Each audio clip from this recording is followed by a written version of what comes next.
Well, what eventually happens if your body starts to become dependent on them is when they start to get out of your system, you crave them.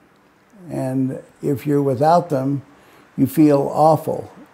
Even if it's not physical pain, it's other kinds of pain. And you crave feeling normal. So you find a way to get them. In my case, it was to get them from multiple doctors. I was being treated by multiple doctors. I had multiple issues.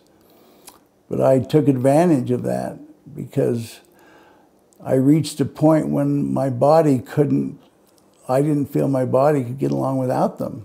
And then you start to notice that you're not always telling the truth, especially to the people you love.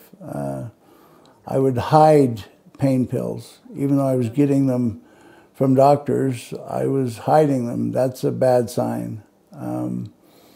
I would try to get more refills than the doctor had recommended. I suspected that I was addicted, and that also gives you a feeling of guilt because I was serving, it went against my moral and ethical code. So I took the pills to feel better, to feel less guilty. And that seemed to work, but it was only temporary. It could only last for a few hours or for a day. I just knew that I was scared to death of it being anything other than a secret between me and my doctors. And that if anybody found out, that I would be in trouble professionally. I dealt with kids who'd been caught with drugs. I knew what kind of consequences they faced. I had used the excuse, though, that I was getting these from doctors. I wasn't on the street. But those are some of the lies we tell ourselves, that I'm in a different category.